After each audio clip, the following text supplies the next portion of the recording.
Well, hello, everybody. It's so good to see you. I'm so excited. We have our 2023 annual meeting, and it's really wonderful to see all of you. And we have a lot to share with you, a lot of good stuff. So let me go over the agenda today. I'm going to call the meeting to order, and we'll make some very important introductions. Then I'm going to give my report, and then the treasurer, Don Taylor, will give his report. Now, Don has a throat condition, so Mike is going to give the first part of Don's report because Don is having a little issue with his throat. And then after, Bill Clarkin will give his report, our investment guru. And finally, our general manager, Vivian Timian, will give her report. After all the presenters give their report, there'll be an opportunity for Q&A, and we look forward to your questions. You'll have 2 minutes. Then we're going to adjourn the meeting, and we will then take a brief intermission and start our regular April business meeting, and you're welcome to stay for that as well. So let's get started. Call to order. I want to introduce my fellow board members. I'm Joanne Ellison. I'm president of the SaddleBrooke One Board. To my left is Martin O'Shea, or Marty O'Shea. Then is Steve Belacqua, Tom Swikowski, Kathleen Sartoris, and Don Aratola. And to my right is Don Taylor. I also want to recognize our emeritus board members who contribute so much, and that is Mike Odell. He is also the chairman of our ALC, and Shar Crossman, who agreed to sit on our board. She is a past president and has been on the board and is giving us very valuable help and information. Shar? Okay, hold your applause till I introduce our committee chairs. These people contribute so much to our community. They are the nuts and bolts of SaddleBrooke. They do the work, and they should be recognized and acknowledged. Mike Odell, Architectural and Landscaping. Charlotte James, Events. Tom Simister, Finance. Andy Timothy, Golf. Bill Clarkin, Investment. Vivian Timian, 401k Investment. Tony Muscat, Property and Roads. Howard Cohen, Recreation, Health, and Wellness. John Alton, Rules, Compliance, and Covenants. Laverne Kairos, Unit Rep. And David Taylor, Search Committee.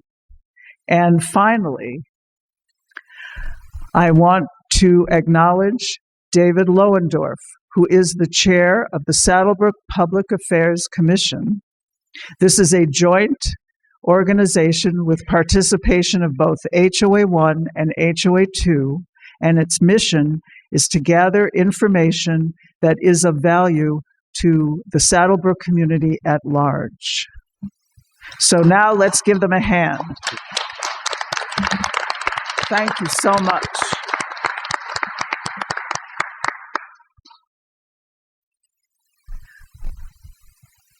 I want to turn to my report. I want to start with the SaddleBrooke vision and mission. In 2012, we adopted the following vision.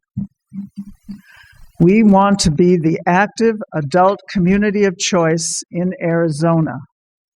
And our mission is to provide active adults with a community that enriches their lives with updated amenities, clear and transparent rules and governance, timely response to residents, fiscal responsibility, protection and enhancement of property values, and a strong sense of community.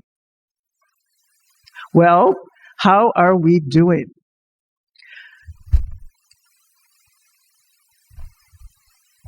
I want to share with you some results from the survey which we conducted in February of last year.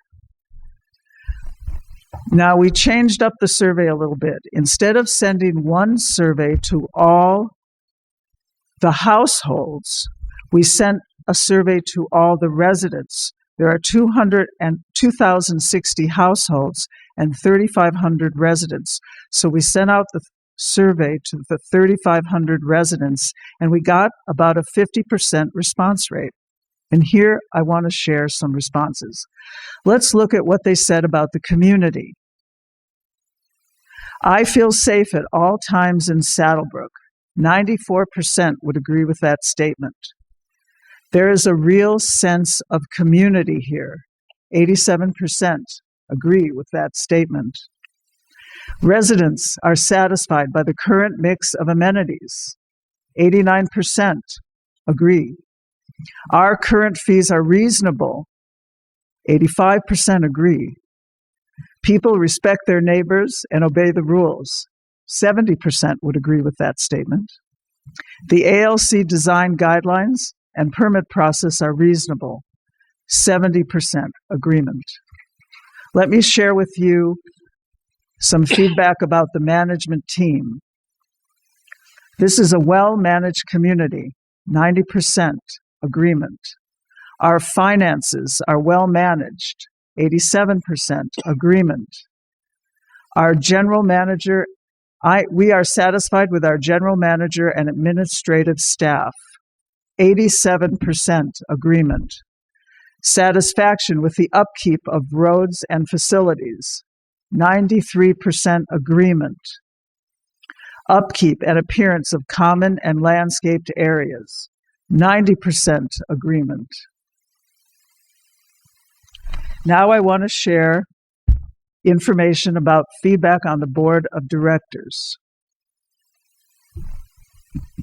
70% would agree that the board does a good job, 77%, would agree that the board does a good job of communicating plans and projects. 72% would agree that the board does a good job of balancing funding between near and long-term needs. 70% would agree that the board does a good job of creating plans and projects. 68% would agree that the board is responsive to long-term needs. 67% would agree that the board does a good job with committees and communication. And 66% would agree that the board does a good job of listening to community inputs. Now, the board needs to look at these numbers. Why such a high rate of non-response? Especially since the board is responsible for such things as the reasonableness of fees, community safety, sense of community. These are board areas. And they all received high favorables. So we need to understand why there was a disconnect. Moving on, I want to review with you our 2022 goals and objectives.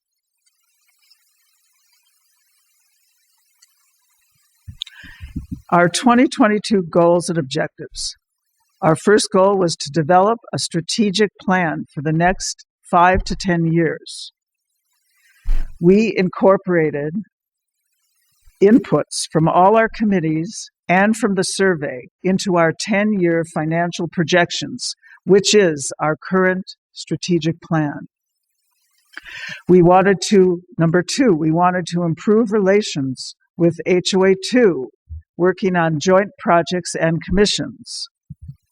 We did that by rechartering the SaddleBrooke Public Affairs Commission, which is up and running and is a wonderful base for which to engender improved relations with HOA2.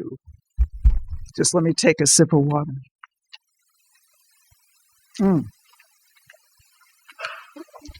Our third goal was to develop a plan for our common area.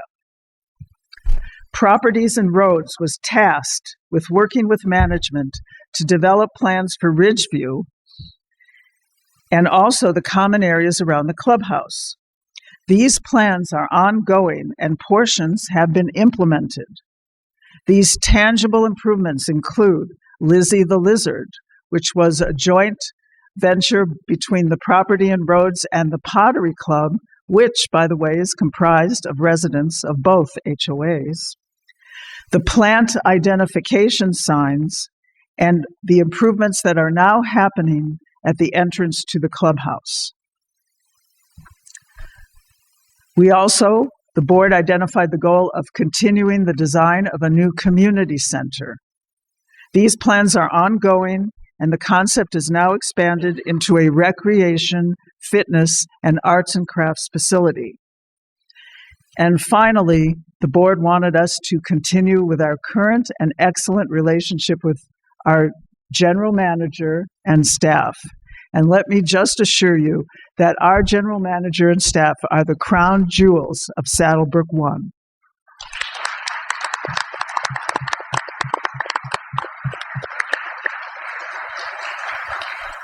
Now, objectives are a little more specific than goals. So I want to review with you the 2022 objectives.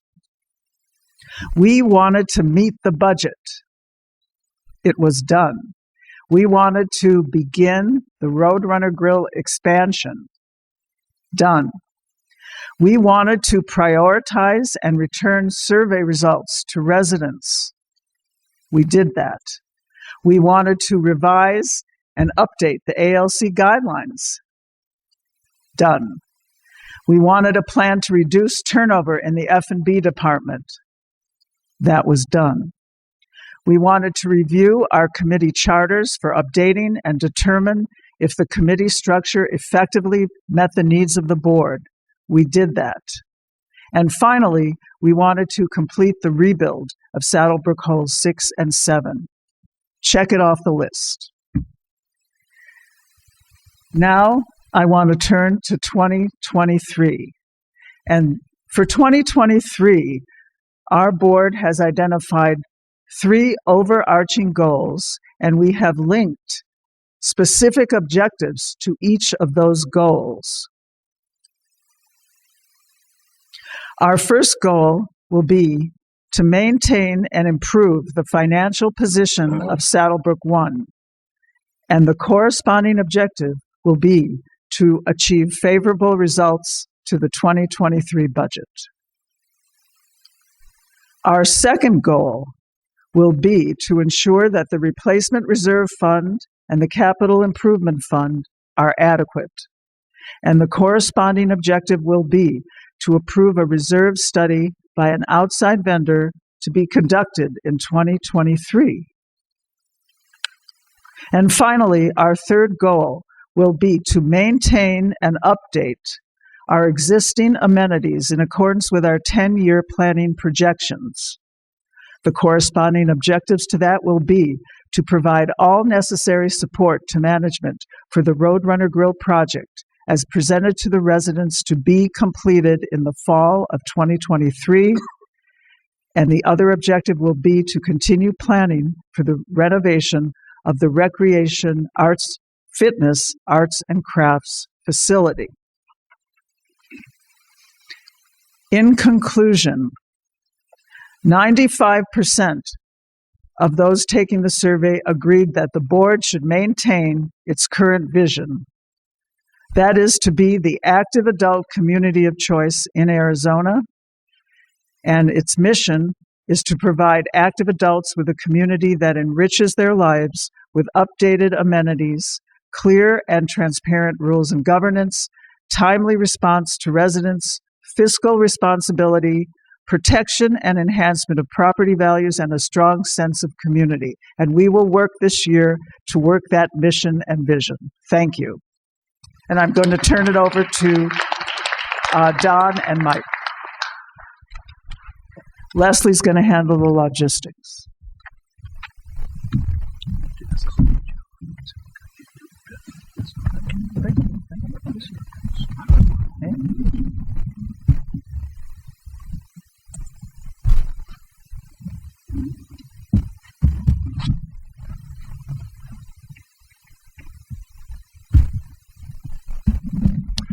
Okay, thank you, Joanne. I'm going to try to do justice to Don's slides. He did a nice job preparing them. Hopefully I can read them well. So this is the Treasurer's Report. The overview, our 2022 planning and budget process took place from May to October of 2021. The financial report for 2022 is a historical record of the execution of that approved budget and business plan. The key assumptions for 2022 were for inflation to be at 5.2% and wage increases of 5.7%. While less than actual for 2022, they were higher than Federal Reserve expectations. 2023 assumptions included in this year's budget were 7% for inflation and 7.5% for wage increases.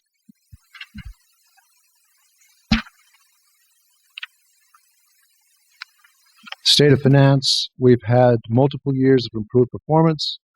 We increased the community service fee in 2020. Oh, I'm sorry. Oh, I'm sorry. Continuing with the overview. Thank you, Don. 2022 business plans were achieved, except some road work, which was deferred because we were contending with Comcast digging up the roads. So the crack seal and seal coat work that was planned for last year, a significant portion of that was moved into 2023. For 2022, the audited financial statements show $661,720 excess of operating revenues over expenses. The road work delay resulted in a cost avoidance of $161,953, and it puts the association at $499,767 better than the $258,000 operating budget.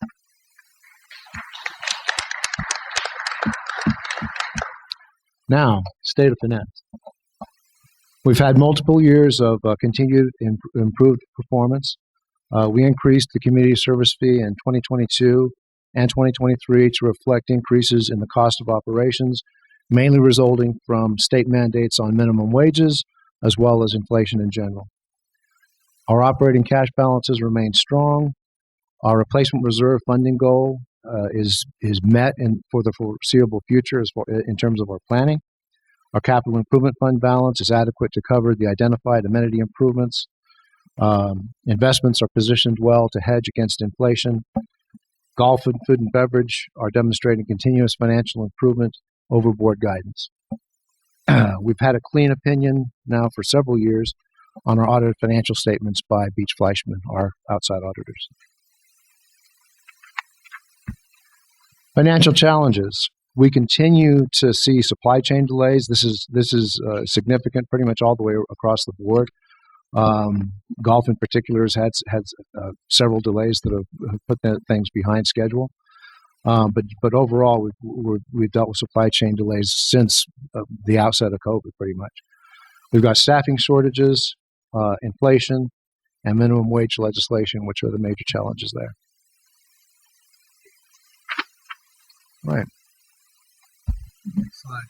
Thank you, Mike. I just talked to him at 11 o'clock today about doing this first half, so I can save my voice for the second half. First slide. Is this working?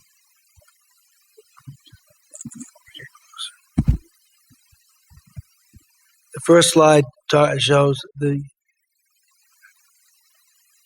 fees for since 2015 through 2023. And my comments are, CSF increases have been held below the inflation rate throughout this period. Things were not always as good as they appear in this slide. Our developer, Robeson, transferred roads, golf courses, and amenities to our HOA at no cost. Unfortunately, they were in need of renovation. during the period 2005 through 2013, which is not shown on the slide, there were $3,053 of special assessments per household. We dug ourselves out of a pretty deep hole there. SaddleBrooke was founded in 1986, so many of our facilities and amenities are aging. We need to upgrade, not just maintain our facilities. It may not be possible to continue to increase our CSF below the rate of inflation in the future. This is not a prediction, just a caveat for everybody to think about. Next slide, please.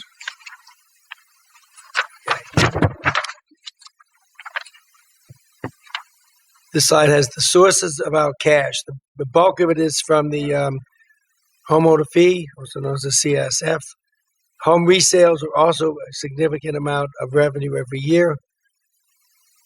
Other includes things like interest on operating cash, things like bingo revenue and permits.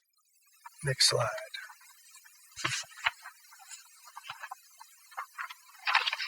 This one I tried to expand out and show more cost per household. It might be a more meaningful number than these millions of dollars on the right-hand side of the. So why do we focus on cash without depreciation?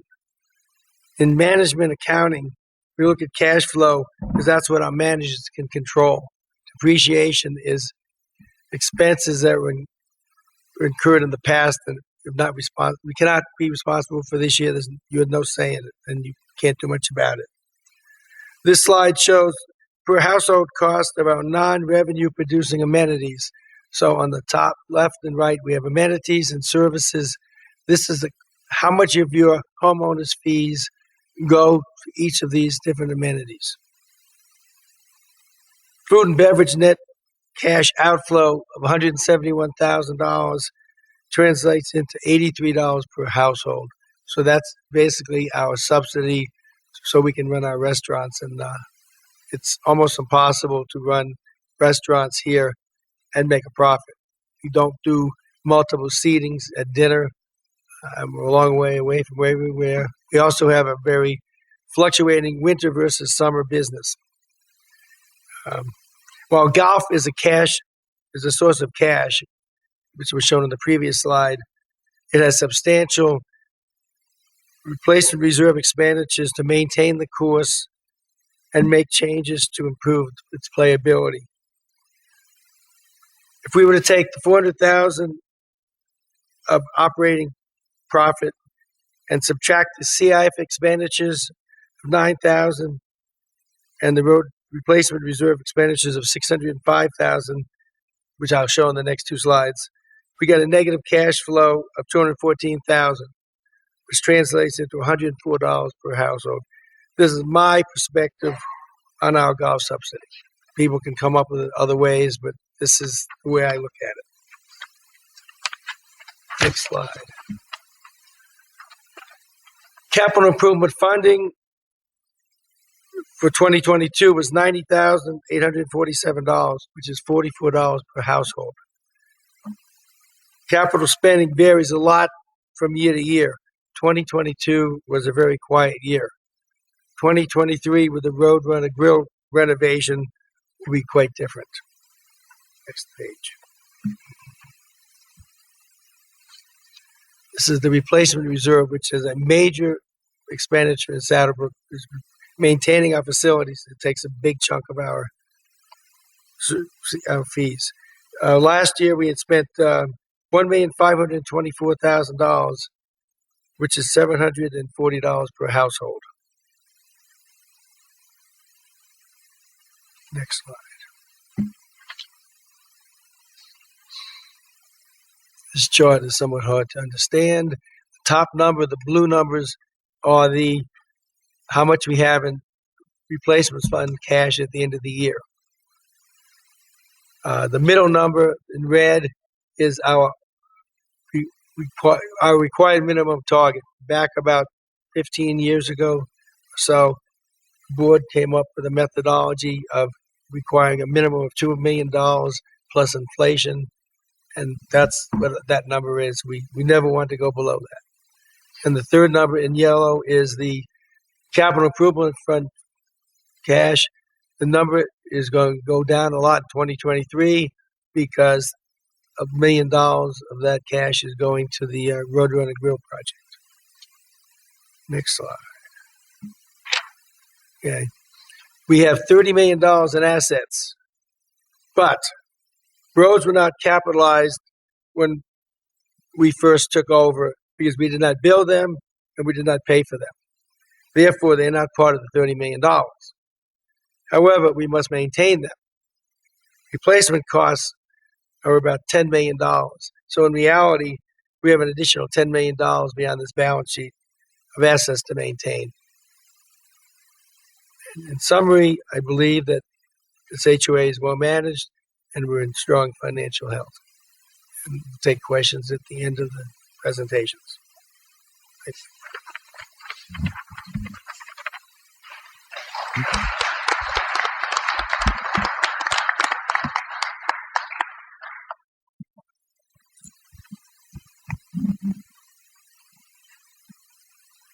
Thanks, Leslie.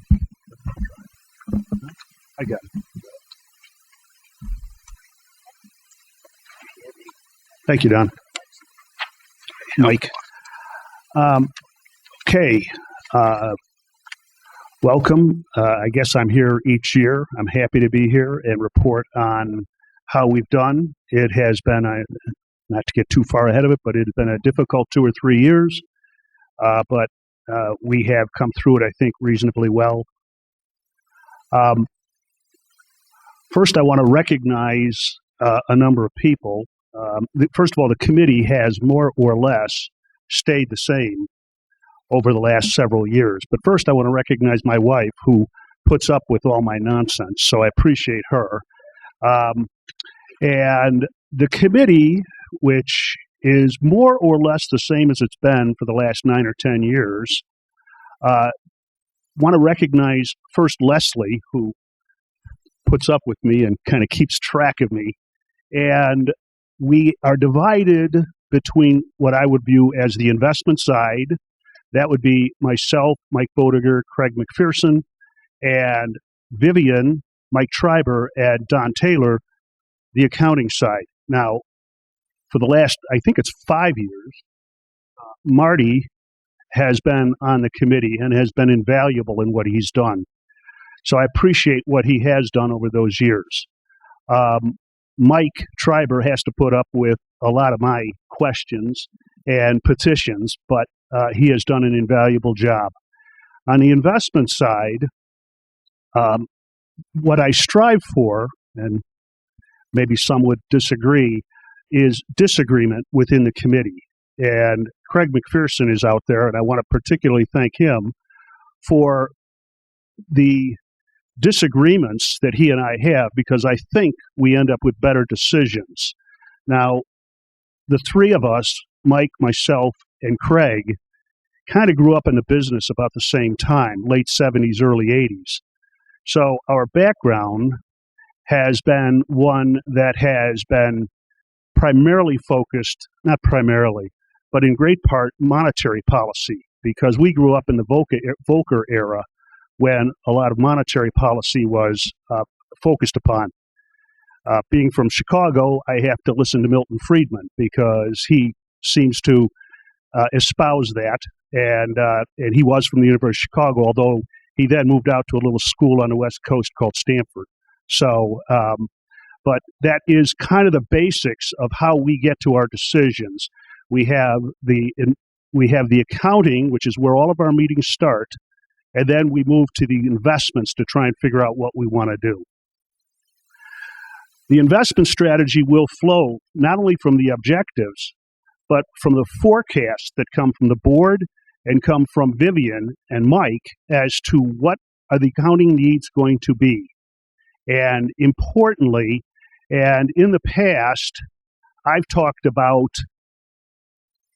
a laddered portfolio. Now, of late, the term duration matched portfolio, with all of what's been going on with several banks here in the United States with some problems, duration matching is what's being discussed.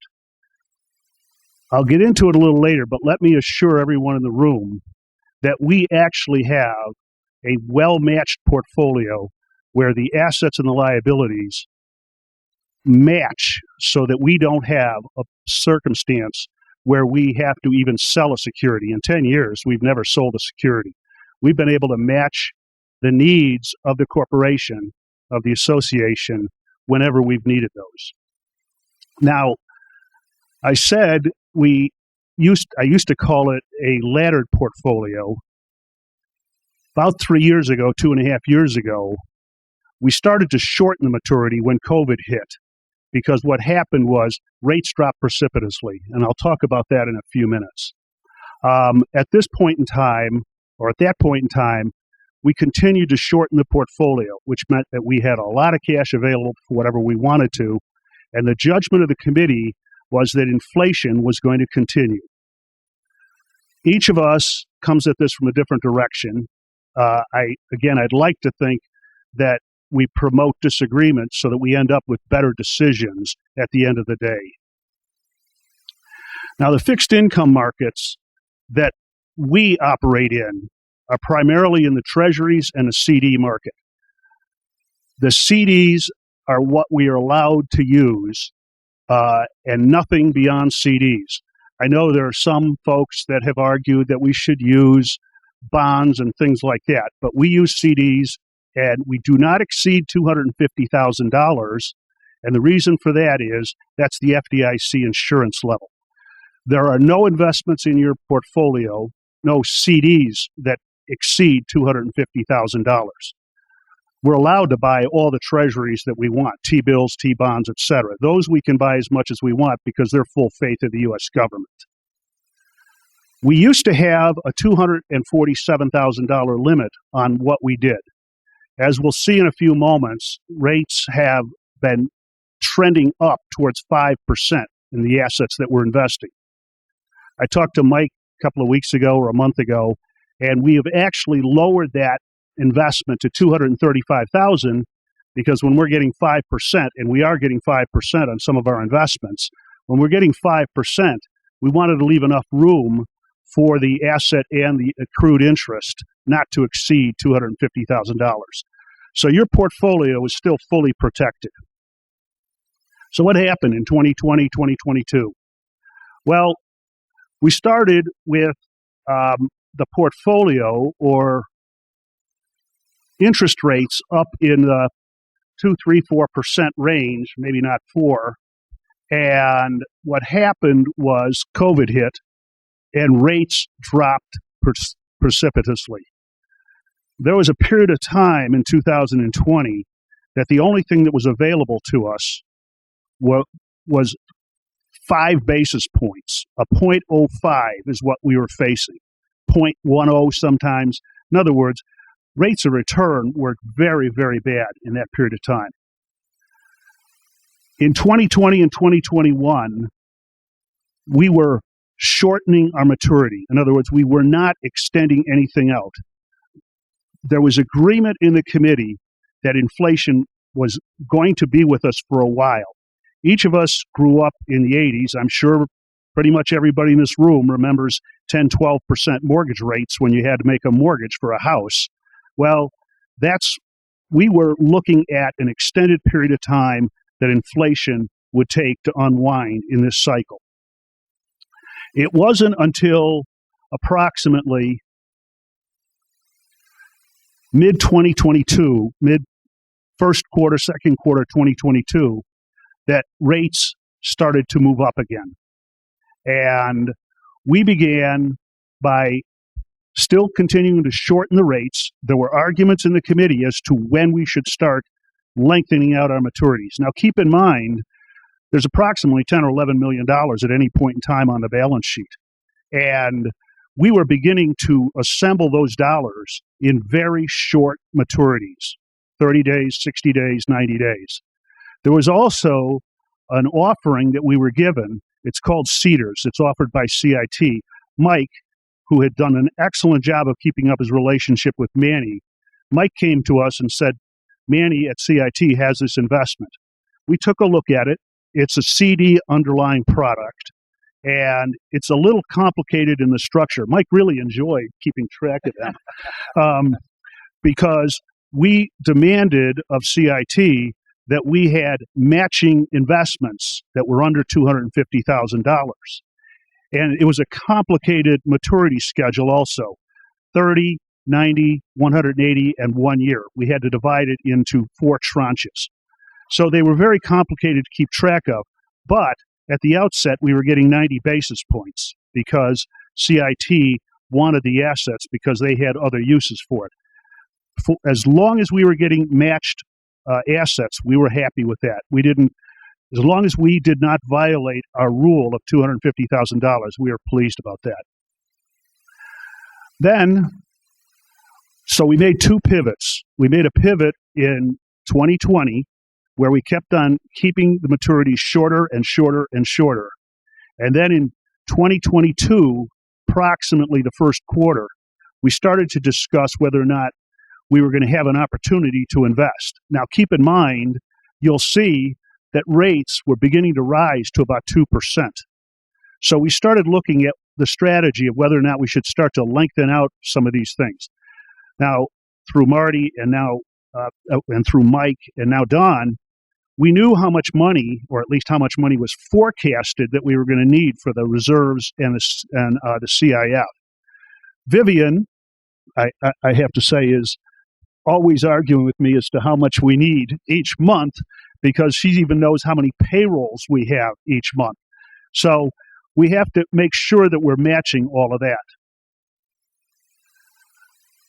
Again, in July of 20, you can see a 90-day Treasury yield was only 0.14, 14 basis points. If we went all the way out to 5 years, it was 31 basis points.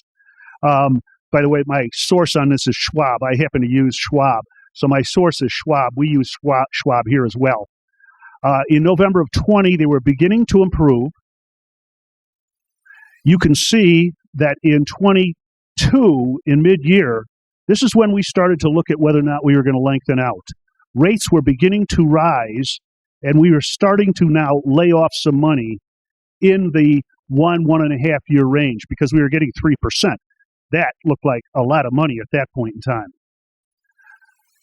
Of late, the rates, or not of late, in October of 2022, which is when we started to lengthen out our maturities, we were getting 4.5% to 5% in yield. And we continued to lay that money off.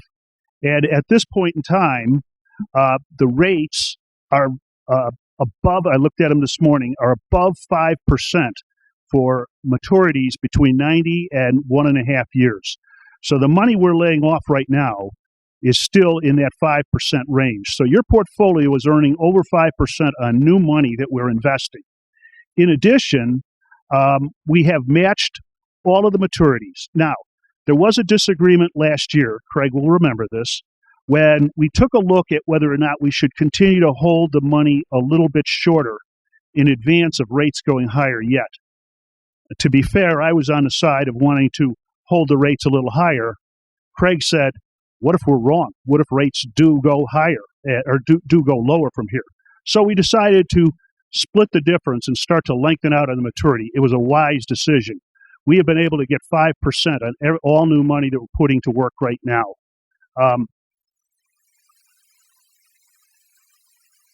What did that result in?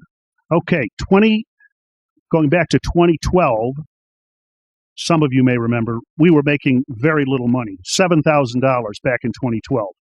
We peaked in 19 at $135,000. We did $106,000 this past year. That does include some interest we earned on the COVID money that eventually found its way to us, and Mike booked that into the interest line, which is appropriate. For the first quarter of this year, we've already done $65,000 in the first quarter. So we're going to have a good year this year. The outlook. We continue to think that inflation, especially in the out years, is going to be sticky. I looked up the inflation rates. I happen to have books on this stuff. I guess I just have no life. But in any case, I have books on this stuff. And Inflation took the better part of 4.5 or 5 years to have its back broken in the early 80s. If you take a look at 79 to 83, 84, it was that long a period of time before inflation's back was broken. Rates actually didn't drop until about 1988. They were still fairly high in that period of time. I've been asked, what do we think about whether or not there'll be a recession or not? The Goldilocks landing, or the Goldilocks term, which is not my term, that's a term that was coined by Goldman Sachs over the years, I think in 2008. I think the conventional wisdom right now, and I think I agree with it, is we're probably going to have a recession, but I don't think it's going to be a real deep one. The numbers this morning on GDP came in a little light, 1.1%, but still positive. So I think we're looking at probably a mild recession. We still see that the labor numbers are pretty strong, and CPI looks like it's leveling off a little bit. Actually, the inflation index in the numbers this morning actually edged up a little bit. So I think it's going to be a little bit of a slog before we get through where we're at. Interest rates leveling off. I think interest rates are going to stay at these levels for a while longer. We might start to see a little progress, but so far we're still looking at, I think, 5% rates for the foreseeable future. We did the pivot. 2023 and 24 have very large funding needs. I've written in there that we have a barbell strategy. Our short-term investments are predominantly in the operating account. The longer-term investments, where we can, we're laying off with Don's help and with Mike's help as to how much we're going to need in each of the periods of time in the future for capital spending. Thank you.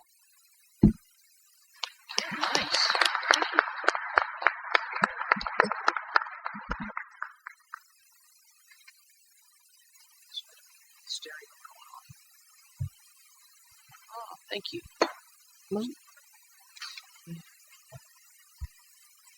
Yeah, I think that's great. Thank you, Leslie. Thanks, Bill. We really do appreciate all your work. We couldn't continue to grow the investments without you, and we really recognize that work that you're doing and the team that you've assembled for us. So I'm going to give you a little opportunity to see what's going on behind the scenes in terms of the management team. One of the things that I'm really very pleased with is the fact that we've had a lot of stability in our management team. These names haven't changed. The only names that have changed are on the SaddleBrooke One Board of Directors. When we look at the staff, that staff is still in place, and that allows us to have that stability and keep the costs down, as well as proceed without a hitch in the giddy-up, if you will. And so I'd like to introduce the staff people, because it's my pleasure to work with these people. I get an opportunity to talk to them every Wednesday. We assemble in a room. We found that communication is extremely important, whether it's a safety issue, an IT issue, a golf issue, a food and beverage issue. Everyone comes together. We discuss what's going on in the community and what's going on in each department to see if there's any impact on another department, and that communication is vital. So I'd like to introduce Leslie, of course, who's one of our executive assistants, along with Linda Irwin, who's down here in the front row. Patrol Manager Christopher Albers. Rich Sandoval, who is our IT director, joined us a couple of years ago. Our webmaster, Jason, is over here in the corner, and he's working with Joey in the back. Thank you, Joey, for all your help today. We appreciate that. Let's see, we've got Director of Food and Beverage is Chris Prier, and he's down in the front row here as well. Of course, our controller, Mike Triber, just got us through an audit, and that came in very good condition. And that's basically the financial report that you're seeing here. It's the audited financials that came out for 2022. Our Director of Operations, John Reed, is here. And the reason he's here is because they're only doing demo in the Roadrunner Grill today, and they're almost done with the demo, which is really good. They're actually ahead of schedule on that Roadrunner Grill project, I'm happy to report, even only 3 or 4 days into the project. So that's great. And then, of course, we have the Director of Golf, who is Mike Roddy. He has a great team of people with him in Jane Chanik and Mike Phillips, and we appreciate everything that Golf does. They're holding their own in today's financial world. And then, of course, my HR generalist, John Honey. Unfortunately, he's not here, but he is dealing with a couple of issues back at the ranch. So hopefully everything is going well. So what I normally do is I go through, and I've listed all the years here, and you can see what I'm doing here is I'm looking at the labor costs. And we take a look at the payroll burden versus the total expenses. And that also includes, payroll burden includes your benefits, your PTO time, all the things that are included in the labor lines. And you can see in 2016, our payroll burden was actually 53% of total expenses. In 2022, let's go back to 2019. 2019, they were 57%. In 2022, they were 58.2%. It's grown steadily since the increases in minimum wage within Arizona, the state of Arizona. One of the things that I did, though, you always talk, we talk about pre-COVID and post-COVID because we're really trying to get back to where we were pre-COVID in terms of stability and looking at costs. In 2019, if we would have taken that labor cost over our revenue, we would have come up with 48% of the revenue is spent on labor costs. And interestingly enough, in 2022, of that $5,600,000 number over the revenue line is also 48%. So we're getting very close to being back to where we were. We're excited about that and moving forward. In terms of, and again, we're still looking at that rebound from COVID. We did hire a part-time accounting resource, and what she does is she backs up our accounts payable department as well as accounts receivable. And I guess at this point, I'd like to recognize Connie Ramirez. She is retiring after 24 years with SaddleBrooke, and she'll be retiring at the end of May, and we are looking for a new person to take on that responsibility. She's done a great job. Thank you. We are going to miss her. In terms of some of the things that we did last year, we did bring in a consultant on our club software. They worked with not only food and beverage and golf. The interesting thing is we put in our software in 2012, and everyone that is in place right now was not in place in those positions back in 2012. So basically what happened was when the training came out and they introduced the software, these folks didn't have an opportunity to actually work on that training, and they picked it up over the years. By bringing in that consultant on the club software, he was able to kind of bring us back down to base zero and say, well, here's a few things that you might not know about the software. And it's really helped with our efficiency and basically cleared up a few glitches that we did have with the software. So it was a great exercise, and that was led by Rich Sandoval, our IT person. There is a real focus right now on training. We've talked about it in the coffees, and I'll talk about it some more. We've purchased a new software package called KnowBe4. And basically, one of the biggest problems with the industry today is you get these phishing emails. And so you hear about Tucson Unified School District getting hacked, different companies getting hacked, and we definitely don't want to have that vulnerability within our organization.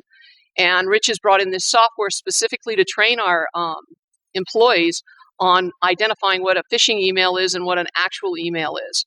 And we've gone through the first phase of training. It was a 30-minute class. It was very quick. I learned a lot, and I've been working on software and around software and emails for quite a while. But I was able to pick up some new clues, and that was good. One of the best things I like about this particular software is he's got a little button now in our Outlook. And it's up in the right-hand corner. So if I click on something and it looks like a phishing email, all I have to do is highlight the email, highlight the button, and it goes directly into a bank, and they're being stored and being acted upon by the outside folks. So that was really good. Operations, we are doing a lot of training in operations. We just picked up a new person, Gabriel. Gabriel was picked up from our F&B group, and he's transferring over into operations. And most of you probably don't realize a lot of our operations people, the maintenance people, actually came from out of food and beverage and have been promoted up.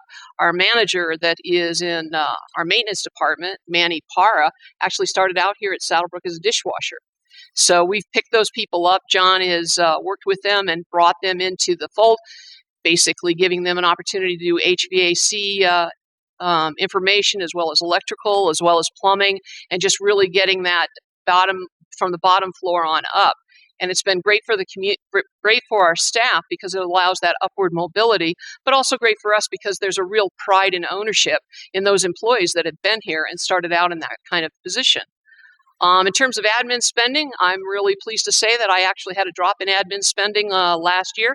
We went from $1.634 million down to $1.613 million. What was the drop due to? Believe it or not, it's due to the lawyers. We didn't spend that much money on legal bills last year, so happy to say that. In terms of amenities, if we take a look at our amenities, we had a lot of work going on in the amenities last year. On the activity center, and this is the audited financial results, including the depreciation. So you can see the activity center last year cost us $24,000 in 2021. It went up to $27,019. The big shift there is in the depreciation, because we did put in new carpeting down at the activity center. In terms of arts and crafts, a slight increase from $33,000 to $37,000, mostly due to the electricity. And I think most of you are aware of the fact that natural gas went up. And so when we talk about the natural gas areas, you're going to see an increase in cost. So that was really a utility increase from 21 to 22. The clubhouse is definitely a utility cost, because Chris's folks are busy cooking in the back in the kitchen, and everything is gas fired. So we went from $544,000 in 21, a slight increase to $553,000 in 22. The pool was probably the biggest jump we saw as a result of the natural gas, because as you folks may or may not be aware of, we're required to keep the pool at a temperature of 88 degrees for the main pool and 86 degrees in the lap pool. So that went from 127, or actually 128 in 2021, up to 147. Tennis, basically this is the tennis club actually pays for all the labor and the scheduling down in the tennis areas. The increase basically there is again due to some depreciation, because we did do the resurfacing of the courts last year, so that we did see a jump in depreciation from 21 to 22. So overall, not a big increase in costs in 21 to 22, but certainly notable. When we take a look at the services, that's where it gets a little bit more interesting. You can see in 21, we spent $1.4 million on the roads, and only roads in common area, and only $905 in 22. That is primarily due to the roads. We had a much lower spending on roads, because while Comcast was digging up the roads and installing cable boxes, it didn't make a lot of sense to proceed with seal coat work or crack seal work. So we delayed some of that work, and we're going to begin that work actually this year. In May 15th, we're actually going to be doing all the crack sealing work, and then we're going to be doing seal coat work in June, and so we'll send those schedules out to the residents once we have the finalized ones from the vendors. On the fitness center, primarily again due to 178 to 183, that's really a labor increase you're seeing there, because what we've done with, we played with it a little bit throughout COVID, where we used to only have one person in the fitness center, typically from 6 a.m. until 2 p.m. We have added that weekend coverage just to have some eyes on the building and make certain that everyone is operating in a safe manner. So a little bit of an increase there due to labor. Maintenance, and that's facility maintenance, that basically jumped a little bit from 731 to 777. And again, those were increases due to, Mike went through it earlier, we looked at a 7.5% increase in our wages, so that definitely hit there. In patrol, again, wage increases, that is primarily a wage line there. So even though we came down only to 2.2 million, again, that decrease of $500,000 on road work wasn't done. Look at it for admin and ops. A look at the head was we're going to continue to work on IT improvements. Rich is going to begin on a disaster recovery process and looking at the equipment that we need to do that, so that if something would happen that we would lose our main servers, how do we continue to go about continuing business? So that's a project for the last half of the year. We are using our staff to identify possible efficiencies, hire when needed to give support and flexibility, like our accounting group. We are continuing to cross-train. F&B worked a little bit with the operations people on the 17th when we closed down F&B to move everything out of the way. The F&B people were in there working with side by side with the operations people. It's just that type of flexibility in our workforce and that eagerness between our workers to step in and help when needed. Even though it might not necessarily be their job to move a table or move a chair, they're certainly willing to do that. And that's, I think, what makes SaddleBrooke, especially our staff, so special. Major projects this year, we do have a replacement reserve study, and we'll be working with a couple of, of course, the staff people will be working on it, but we'll be working with two of the committees. One is the Finance Committee, and the second one is, in fact, the Properties and Roads Committee. We're doing the disaster recovery project that I've already talked about. We do have a clubhouse update design. Designers are working with both John Reed and Mike Roddy to look at the upper level and the golf shop and see what kind of changes we need to do there to bring it up to date. I mean, we've spent all this time and energy on the Roadrunner Grill. We don't want to have a 2023 looking building downstairs and a low and something less desirable upstairs. So we want to try and match those two. Comcast installation continues to be a challenge. We are working with the residents. The residents have been great about turning in any issues, and we really appreciate that. That's going along right now. Comcast started in July of last year. They were supposed to be finished.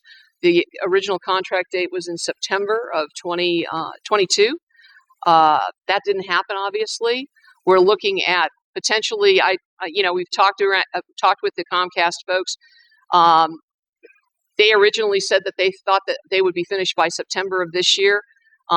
They've pushed that date now to December, which I believe is a little bit more realistic.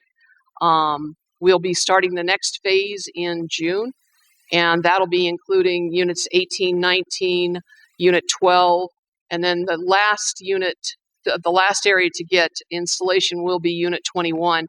And the primary reason that we did that was because we went ahead and seal coated unit 21 last year, simply because it was a protection for the roads and knowing that we were going to be tearing up the roads within the next couple of years down in 21. Of course, we have the drainage project next to Catalina number 1, and John Reed and Mike Roddy have been working closely together with the engineers. We do expect them to come. They've already been approved for the design costs with WLB Engineering, and WLB is working up the specifications right now, and then we will take that out for bid. And in June, we do anticipate going to the board on the drainage project costs overall, with depending upon what those bids come in like. So that's an overview of what admin and ops has done last year. Now let's take a quick look at golf. And you can see that in 2020 we had great rounds. This is the number of annual rounds, and that third column over from the left is actually 2020, and that's primarily because everything else was closed down. You couldn't do anything else during COVID. So everybody went out and played golf. You know what? I'm kind of upset that we never had the RFIDs installed on the tennis courts, because that was the other thing they could do. So we don't know how much more the tennis courts were used, but we know they were used heavily during 2020 as well.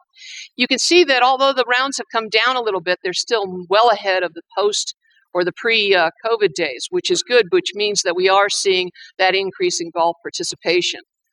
When we take a look at the annual members in golf, you can see that in 2017 we had 383 annual members. And to this year we have 435 in 23, and last year it was 430. We picked up quite a few annual memberships between 20 and 21, because people figured out that even though they were out on the golf course during 2020, they were paying a lot of money for it because they were paying so much per year per round. So they said, well, I'm going to become an annual member. So we actually jumped from 2020 from 392 all the way up to 429, which is a substantial statistical bump, actually. The 435 annual members that we have today, I just want to say thank you very much. You've weathered the outside weather with us, and you've actually carried us, and we really appreciate you hanging in there with us. Fortunately, right now we have some great weather, and we've got a lot of people. The tee sheets are full, which is probably why there aren't so many people here today. Maybe, I don't know.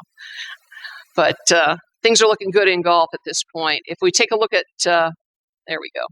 If we take a look at the revenue impact, and this is primarily due to, there have been adjustments in the annual costs of memberships, as well as daily fees have gone up. So you can see that we have had a rise in golf revenue over the last few years. That went on 2019 through 2022. It's going in the right direction. Revenue is in fact going up. Some of the challenges that they faced in 2022, this is kind of interesting. We have 22 people in the golf course maintenance group, 22. And for we're supposed to have 22. Right now we have 21. we're one short. We're one person. We're still looking for that last person. But for whatever reason, 19 of those 22 people have been with us 3 years or longer. So we don't have a whole lot of turnover on the top 19 positions. It's those last 3 positions. We are still looking for those people to latch in and come in and embrace our culture, embrace the team, and stay with us. So it has been a little bit of a challenge filling in those last 3 positions. Last year, I think the big news on last year was the cost of commodities went sky high, and that was a result of COVID. Seed prices went up 40%, and you're sitting there going, well, 40% increase on seed, that's not too bad. Well, understand that our seed prices prior to COVID were around $65,000. $65,000. They were well over $100,000 last year to do the ryegrass seeding. So fertilizer, seed, chemical pricing, it all went up. The good side of the story is the fact that back in 2017, we added a storage facility down in golf course maintenance. So they were able to stock a lot of those materials in, so that obviously not for the entire year, but the fact of the matter is we used to stock all that stuff outside.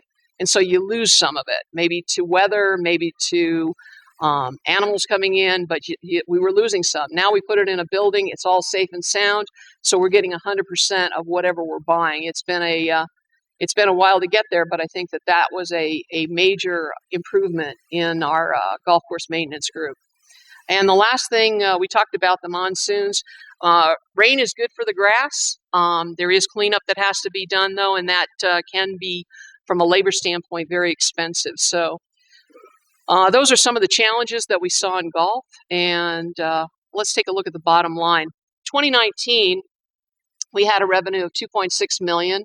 In 2022, it was $3.2 million. So again, that increase in revenue that you're seeing primarily due to increases in the fees structures with golf, as well as the increased participation as annual members. If we look at the subsidies below, you can see that we've gone anywhere from 318 all the way down to 162 in 2021. There was a jump in terms of if you look at the expenditures, the $3,151,000 in 21. Last year we spent $3,444,000, primarily due to those commodity increases. They really hit hard. So when we look at the subsidy in golf, it's and this again includes depreciation. For last year, we had a subsidy of $235,000, but you have to understand that also includes a depreciation cost of $635,000. So, which means that they've overcome a lot of that depreciation cost, about $400,000 to hit down that subsidy lower. So, golf has done a great job, and Mike and Jane and Mike Phillips, I think they deserve a round of applause because they've really worked hard to try and keep all that going. Thank you very much. So let's take a look at where we're going. The challenge is always to maintain that usage and increase the interest in the golf experience. I think one of the things that golfers love to do is they not only like to golf, but they like to eat afterwards. So keeping those events and pairing with food and beverage, I think, are pivotal to making sure that that interest is definitely there and it's a fun outing for people. Continuing to add to the golfing population, our clinics and our fitness and our teaching technologies. Last year, we did add some new software for Jane and the pros to use in giving lessons to our residents. It's worked out very well. Teaching has really gone up, and that's how you're going to get golfers, because a lot of times people want to learn how to golf, but they don't want to go out there because they're worried about slowing everyone down. Because if I have to take 10 strokes on a hole and it's a par 3, they're worried about the people behind them. So by giving them the opportunity to work with a pro and see if they can bring those stroke levels down so that they're more comfortable out on the course. The course experience, of course, they're continuing to address playability issues. That was one of the things they did last year with the improvements on holes 6 and 7. That actually allows more pinnable areas, so you can move the cup around more on the green to make it a different experience when you're out there golfing. And also, the main thing is we want to kind of provide a balance, new ideas versus traditions and expectations. We've got to get that balance so that you still feel that this is SaddleBrooke 1, but you're also getting those new ideas and fed into the system. The major projects for golf, Tucson 9 design work will go to the board today. They've worked with our designer and our golf course irrigation expert to look at what kind of changes the Tucson 9 course might be up for. They're also beginning the bunker sand replacements on SaddleBrooke 9. And of course, as I said earlier, they're working with a designer to hopefully update the golf shop and to bring it up into a newer look and a fresher appeal to the residents. Now let's talk about the fun one, which is food and beverage. So when we talk about food and beverage, a lot of graphs up there. The main thing that I wanted to point out is that we are approaching our pre-COVID numbers in terms of this is sales, this is revenue. And you can see in December of 2022, we were back up on top. We did have that light blue line is 2022. We did have some difficulty early on in the year, and I think you folks were aware of it. We had some problems staffing in the kitchen, and we were down to 3 days a week sometimes. We were able to bring that up, and we've held steady at 4 days a week upstairs and 7 days a week downstairs, which I think is important from a consistency standpoint. At least you folks know what to expect in terms of when are we open and what are we doing. The challenges in 2022 were the turnover, difficulty in hiring the back of the house personnel, as I talked about. It did require closing for the night, 4 days out of 7, to maintain consistency. But the Roadrunner Grill did remain open daily. I think that the food and beverage staff did an excellent job trying to meet the needs of the residents. I know the residents would like to see us open more days per week, but I think that the main thing is we want to keep the quality there, and we want to make certain that the staff has the resources in order to perform well. One of the other challenges was in 2022, we purchased several things. We purchased new dishware for the Vistas, menu backs, silverware, serving dishes for buffets. And the reason that this was a challenge was because typically those things are purchased during the year, every year. Well, in 2020, we really didn't have a need to have menu backs because there was nobody inside eating. In 2021, it got a little bit better, but we really didn't have the revenue to support it. Finally, in 2022, we were having a breakout year. And so we took a look at it and said, look, this would be the time, because these are all operational costs. These come directly out of operational. It's not part of the replacement reserve. So if we're having a good year, it's a good time to go in and say, look, I think it's time we go ahead and purchase these items. And I think it has made it much more pleasant for people coming in. They have a regular menu back versus a piece of paper that we dealt with all through COVID. So it's been a much more pleasant dining experience overall. In terms of, if we take a look at the bottom line performance, in 2020, obviously that was a tough year. That was our subsidy was $369,000. But I will tell you that in 2020, and Shamrock has told us they are our major supplier. We were also, during the shutdown between March 17th, and I remember because they made us close the restaurant on the 17th of March, we could open around Memorial Day. And so that's what we did. We were closed. We were specifically closed during that piece of time. And what our food and beverage area did during that time period was they did the good to goes, and that we were doing it 3 and 4 times a week. And actually, SaddleBrooke was the busiest restaurant during that time period in Southern Arizona. We were buying more food from Shamrock than any other restaurant because you folks supported our food and beverage operations so well, and we do want to thank you for that. 2021, we came out of it very well, and a lot of that is basically decreasing and decreasing the amount of times that we're open and really concentrating our efficiencies. We came out with $178,000 subsidy, and then in 2022, we did have a $211 subsidy, but as I said, we spent $70,000 more, so you could take 70 off the top of that, and you'd be in the $140,000 range. And $40,000, as you can see, the depreciation is about $40,000. So the true cash loss is probably if we didn't have to buy those items. Well, of course we do, but if you take a look at the overall, we did have a breakout year in 2022. So I'd like to congratulate Chris Create along with Dylan Carruthers, is Ishmael Duarte, who has a new baby girl, and Billy Austin, who goes out to those rock concerts every year. And so I congratulate you, Chris, and I just, if everyone would please put your hands together. We've had a really good year. So let's take a look at where we're going in 2023 and beyond. Golf and food and beverage have got to continue to partner in events. I think that's key to both groups. It supports both of them. It brings in more golfers. It also brings in more people in our restaurants. Analyzing food costs, price challenges in the current volatile market, and it is a volatile market if you've been to the grocery store. And again, growing and training those new employees and getting that culture into them and that work ethic that we embrace, and being able to keep those people on staff. That's going to be key to our success, because if you're not constantly training new employees, then we can be developing more and getting more involved in where do we want to go in the future.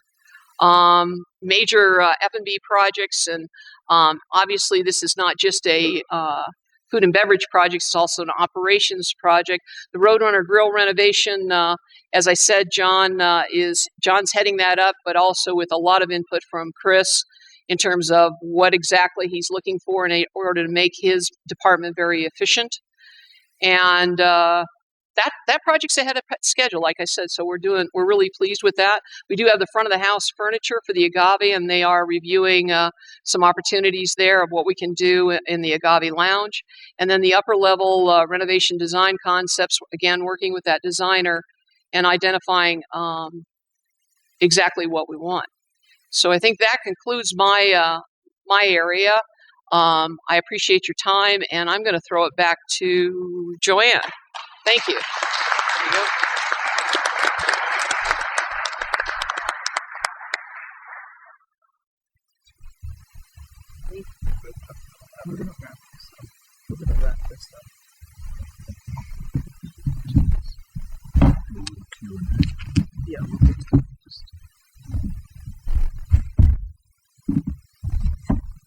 Okay. In just a quick summary, we are in great shape. We're well cared for. There we are. We are in great shape. We're well cared for. Our system of governance is mature and functional. Roles and responsibilities of the board and committee members are clearly defined. The board and committees work well with our staff. The board and committees do not micromanage. We have continuity in leadership from year to year that allows us to take on long-term planning and projects, and we are working to achieve our mission and vision, and we will continue to do that and continue to improve. So now let's have some Q&A.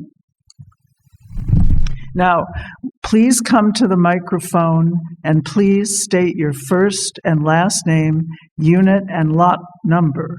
And in order to avoid going into midnight tonight, you'll have 2 minutes per homeowner. Thank you. How come this is... Right. Oh, okay. All right.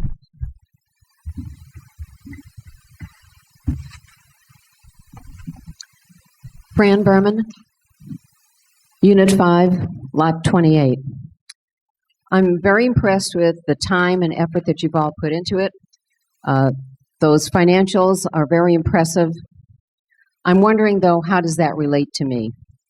I moved here when I was 60, and in 2017, as part of the Long Range Planning Committee, we recommended that there be improvements and enlargements to the fitness center. I'm 73, that still hasn't happened. I take 4 to 5 classes a week at HOA 2. I no longer play golf. The tennis court is too big for me. The popped paddle is too much for my arm. I play pickleball. That's HOA 2. I've asked over and over again for a simple walking path, just a dirt path, so that I can walk on Ridgeview and get out of the street, which is safer for me. So far, no one has listened to me. So in that survey, responsive to residents, I answered no. So I'm wondering, with the planning just now starting for expanding the fitness center and other facilities, how long will that take? Will I be 80 if I live that long before I get my wish? Thank you.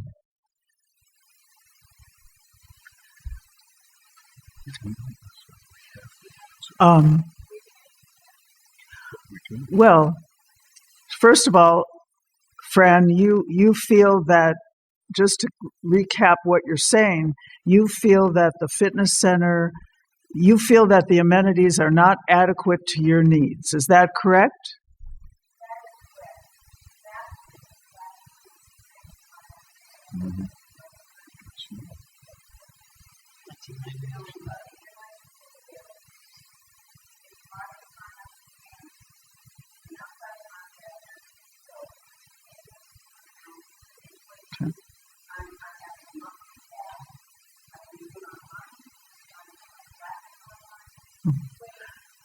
So right now you're getting your fitness classes from HOA2, as is your...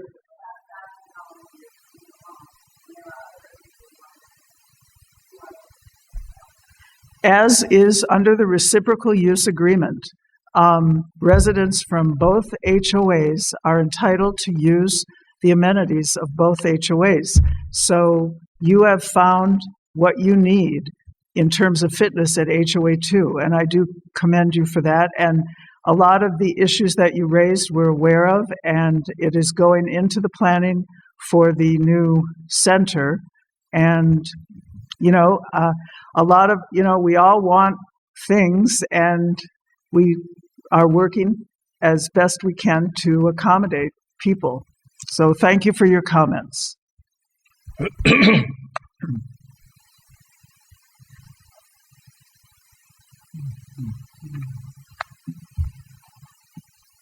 Hi, Harry Ford, Unit 21, Lot 2, since 2004, 50 years in HOAs.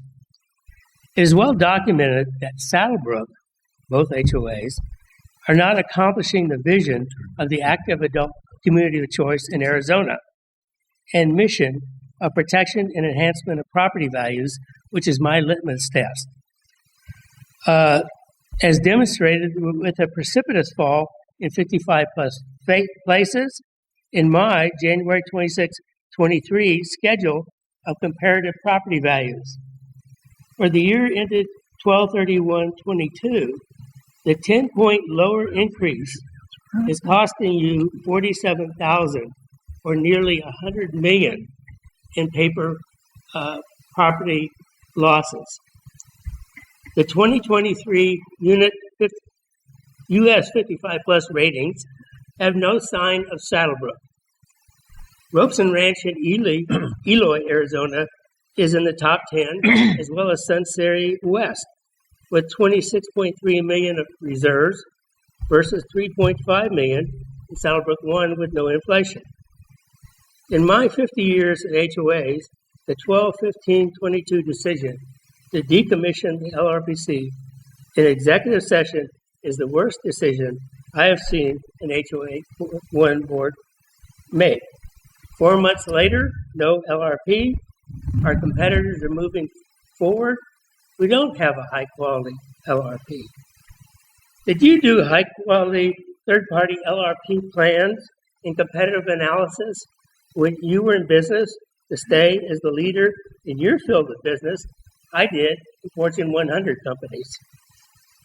I will be voting for new board members who are devoted to accomplishing the vision and mission and realizing the potential of SaddleBrooke and protecting and enhancing property values, which is my litmus test, which is lagging our competition with no high quality. Mr. Ford, your time is up. With no high quality long range plan. Thank you.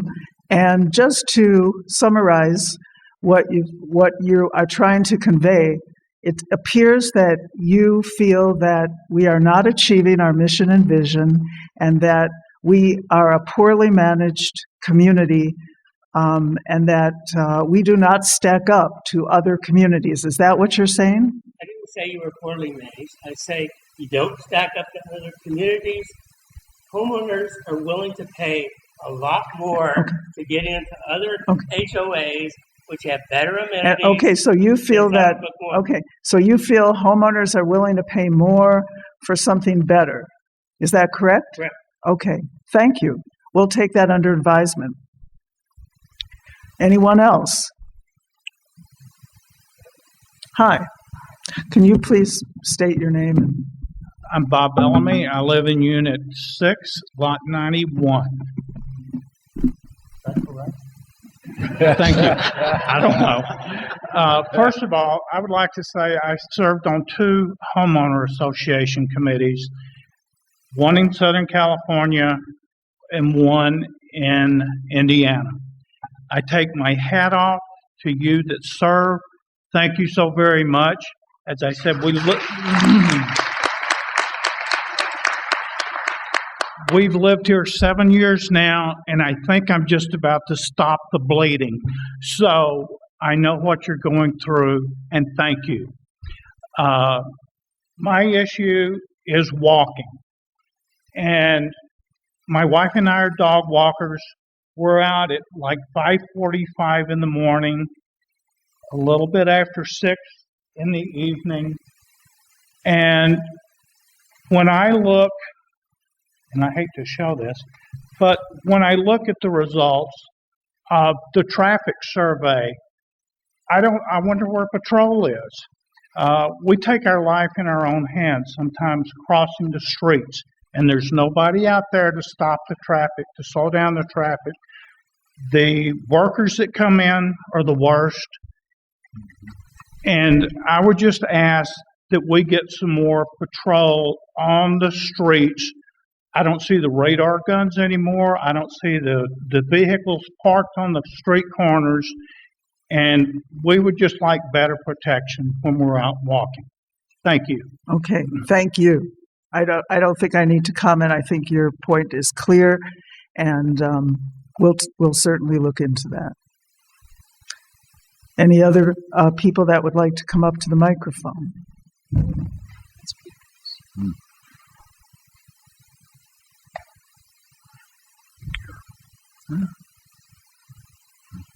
P-Rice, Canyon Drive, SaddleBrooke. About a year ago, I received a phone call from a woman in the ranch asking about the bocce ball court, how to start one.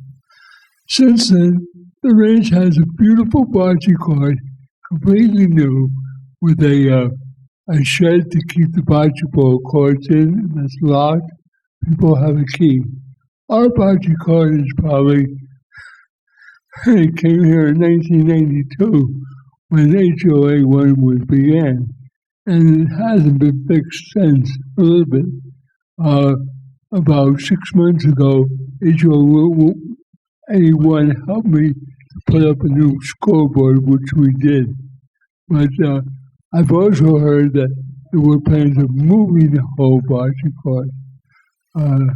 If so, what are the plans? And if those plans are not foreseeable, can you improve the current bocce ball court? It's being used an awful lot right now by a lot of people. Thank you very much. Thank you. I did not totally. I got it. You got it, Yeah, I Vivian? got it. Because I Yeah. heard you say bocce ball courts, but I honestly did not. Yeah, Go ahead. he's concerned about the condition of the bocce ball courts. He's concerned that they haven't been well maintained or updated since 1992. And I will challenge that a little bit because I know that we did do some major work on them back in I believe it was 2021.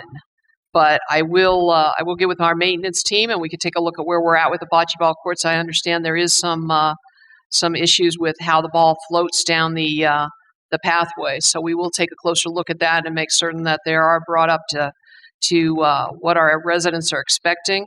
In terms of the movement of the bocce ball court, and this has been a big deal. Obviously, the thing that's held up our expansion of the fitness center as well as arts and crafts has been parking. And actually, we've been working on this project since 2020. In January of 2020, a group of us from the Properties and Roads Committee, as well as our management team, went to Pinal County and said, hey, look, we're supposed to have this much parking available for this much square footage of building. I said, what you may not know about SaddleBrooke is that we've got a lot of golf carts here. And one of the people looked at me, and it was a supervisor, and he says, I've been to SaddleBrooke. I know that. You guys use golf carts all over the place. And I said, well, what we're looking for is a variance. In other words, will you count one golf cart space as a third of a space for a regular car? And basically, we got our variance. So we do have a better variance on parking. And the other question was, okay, now how do we get more parking over by the bocce ball courts? We do have an engineering study that we should be getting a price tag on, probably within the next couple of weeks. We have some ideas of what we can do. We may not need to move the bocce ball courts, actually. We just may need to move the parking lot, which is kind of a different standpoint in the whole thing. But we will keep you updated. I do anticipate that this will go to the board in June because we're not having a meeting in May. But we are looking at the first thing you've got to do in order to build a new building is you've got to have the parking. I believe that we do have a plan or an idea of how we can increase parking so that we can increase building space. So that's the good news. It's the unfortunate news is it's not going to be inexpensive. Anytime you're talking about asphalt, you're talking about petroleum, and if you folks have been at the pump lately, you're aware of the fact that gas is going up at an increased rate these days. So we are working on it, and we'll be back in touch with you. That's where we're at this point. But I will have our maintenance staff take a look at the bocce ball courts, Peter. Thank you. Yeah. Hi, Diane Rutkowski, Lot 28 and 10A. First of all, I want to thank Vivian. She's always listened, and I do appreciate that. Oh, thank you. So, outstanding.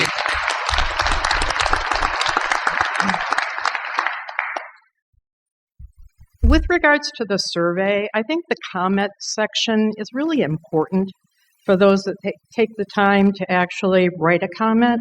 Has there been any kind of consolidation, follow-up, common themes, new things that we learned from the comment section? There was a presentation on the survey last year, yes, and that's online. The slides of the presentation are online. With the comments? Yes. All of them? Because, no, they were synopsis. They were presented, though.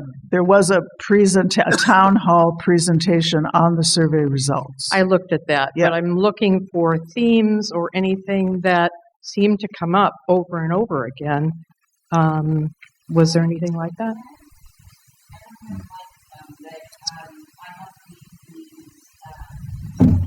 Here, or you want to come over? I can shout. Can you hear me? Okay.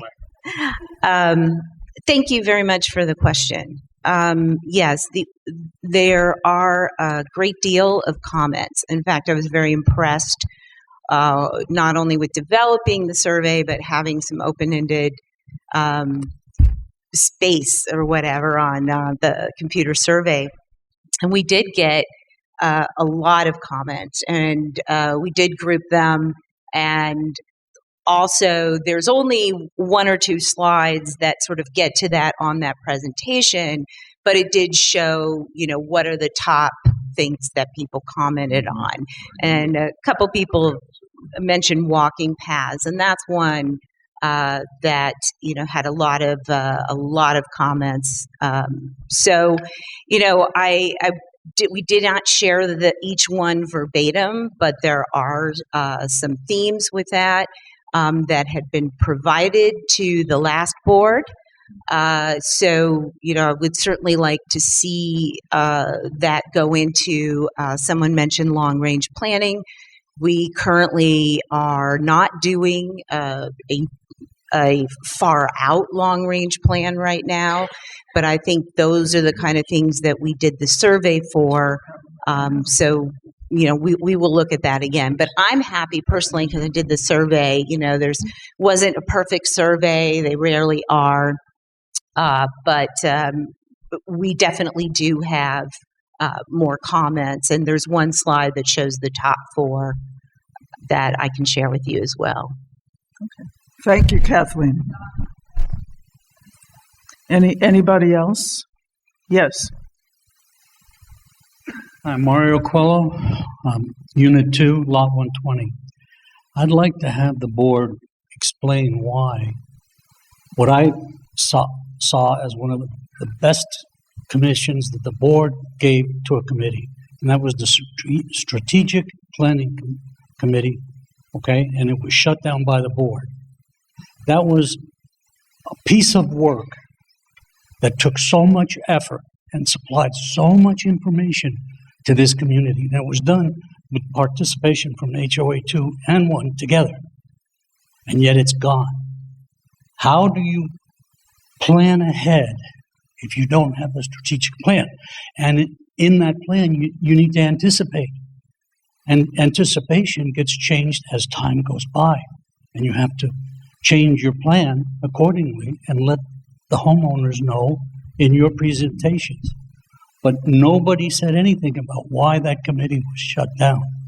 Okay. I'd like to know that because I thought it was a big error, especially the way it was done. Thank you. So just to encapsulate what you're saying, you're upset or inquiring as to why the Long Range Planning Committee was, their work was not renewed for 2023. And in the past, there have been committees that, in fact, long range planning committees have been set up, and they do their work, they issue their report, and then it's not unusual for those committees to be terminated or ended. It's for a period of time. At this point, we have input. We took the input from the Long Range Planning Committee, and we took input from the survey, and we have incorporated that into our 10-year strategic plan.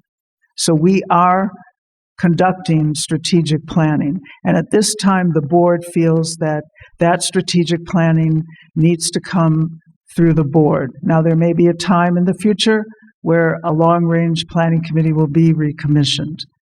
And they did do excellent work. Thank you. Any other comments? Yes. Chuck Morgan, Unit 3, Lot 9. So one of the things, both out of the survey and following through here, and I recognize it takes some time, but was walking paths and different things. The hiking committee put a great proposal together as far as the trail up through the common areas and stuff. That supposedly went to some committee for rework, where I think just a little bit of rerouting could have addressed most of the issues on it. But we've heard nothing about it, and just kind of was shut down by the board in what was I attended and thought was a very good presentation, and we don't seem to have any follow-up on that, which would address some of the questions like place to walk that is off of the main roads, etc. Thank you. Chuck, so just to summarize your question, you're wondering what happened, and I do remember the presentation on the hiking paths that were going to go up along the ridge, sort of parallel to Tucson 1. Okay, the presentation was good, but those type of paths were proposed in the past. I don't know if you're aware of that. And there are concerns of the homeowners that live in that area. And they are, first and foremost, you have to balance. That's what we do up here as a board. You have to balance the concerns of those homeowners with the desire to have a hiking path. And right now, we don't feel there's a solution that would allow for a hiking path to be up there. Now, the homeowners up there have been very vocal about preserving the peace of their peaceful enjoyment of their property, and that's why the board pulled it, and we are at a standstill for that hiking path. That is correct. the board made the comment that it would be sent back to the committee for additional work. And Well, there's that's a good point. not been Yeah, and I think Kathleen is looking. Joanne? Yes. I've got a comment. Good. I'm the liaison to the Property and Roads. The Property and Roads Committee is looking at a new route around Ridgeview, and we have a sort of a subcommittee that started looking at it. The path, originally, when I came on the board, they were going to do actually a asphalt or a concrete walk all the way around Ridgeview, which was very expensive. What we're looking at right now would be kind of like a crushed granite, like the walkway that goes from the clubhouse up to the Minute Mart. Of course, there are sections. There's one section that goes through, let's see, I don't remember the street names, where there's houses on both sides. So that section, which I believe is about a half a mile, we could get about 2.5 miles around, and we're looking at that. So we're going to pursue that, and hopefully we'll have some answer this year. Thank you. Thank you, Chuck.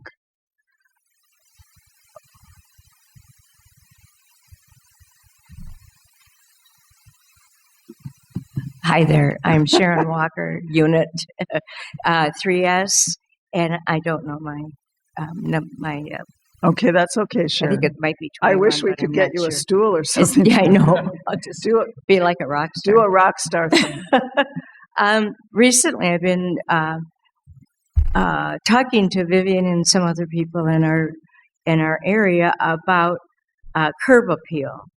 I feel that homeowners aren't really keeping up their potentially good-looking homes. There's a lot of overgrown property and stuff like that.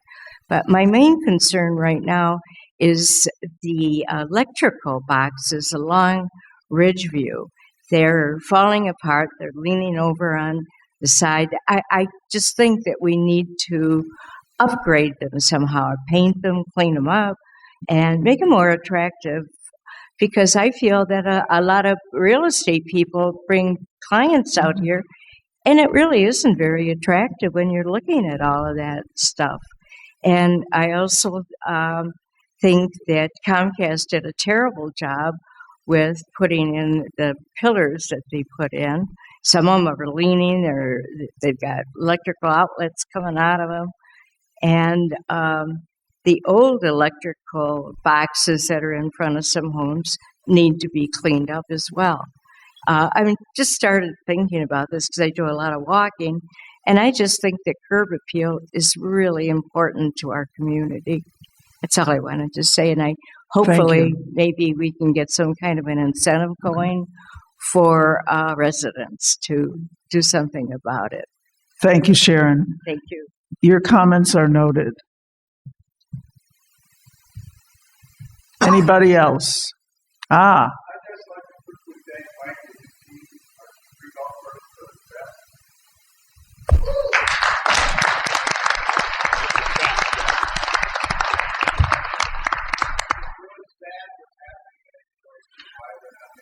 Look, we're not going to know. Let's not go there, please. Let's look at the positive, and I have confidence that HOA2 is going to work it through. So let's be positive about them as well. Let's not be negative. Anyone else? Okay, I think we're at the point we can take an adjournment, and we're going to close this meeting, and we're going to open our business meeting in a little while. Stay.